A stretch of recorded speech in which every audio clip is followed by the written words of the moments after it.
ఒకటి రెండు వార్తలు వస్తున్నాయి. నేను కూడా మా వాళ్ళందరినీ అలర్ట్ చేస్తున్నాను.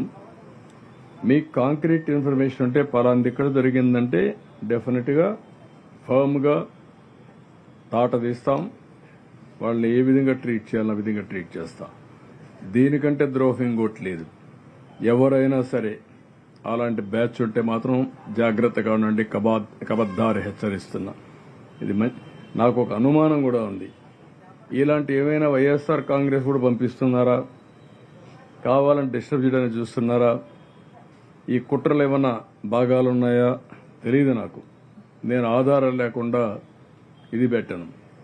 ఈరోజు మనం చూస్తున్నాం, మొన్న వచ్చిన బోట్లు పవర్ఫుల్ బోట్స్. అవి మామూలుగా వుడన్ బోట్స్ కాదు, అవి ఐరన్ బోట్స్.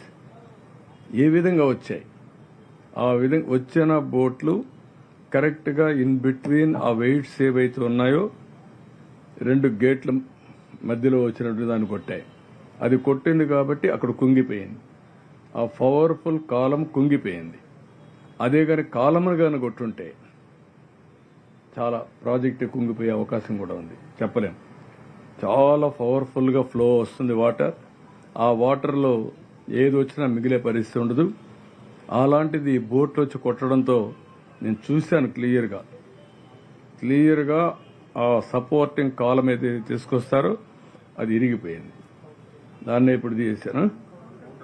కౌంటర్ వెయిట్ మొత్తం ఇరిగిపోయే పరిస్థితికి వచ్చింది.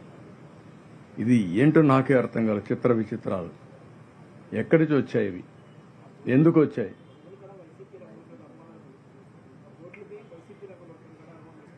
అనుమానం వచ్చింది. ఆ బోట్ ఓనరు వాళ్ళ ఫోటోలు కూడా ఉన్నాయి, అవి కూడా ఉన్నాయి.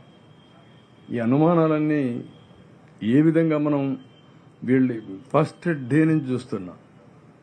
ఎప్పుడూ నా చరిత్రలో, రాజకీయ చరిత్రలో ఏ రాజకీయ పార్టీ కూడా ఈ విధంగా ఒక విన్యాసాలు చేసిన సందర్భాలు లేవు. ఫస్ట్ డేనే ఫెయిల్ అయిపోయింది, లేకుంటే మొత్తం ఇది చేసేశారు అని ఎవ్రీడే ఒక సాక్షి పేపరు విషంగక్కే పరిస్థితిలో ఉన్నారు. ఎవ్రీడే ఇదే పని పెట్టుకొని. అంటే ఏంటిది? చూస్తాం, పర్లేదు, ప్రజా చైతన్యం తీసుకొస్తాం. ఇలాంటి ప్రజా విద్వేషాలకు తోడ్పడే ఎవరైనా సరే ప్రజా జీవితానికి రాజకీయ పార్టీల్లో ఉండడానికి కూడా అర్హత లేదు.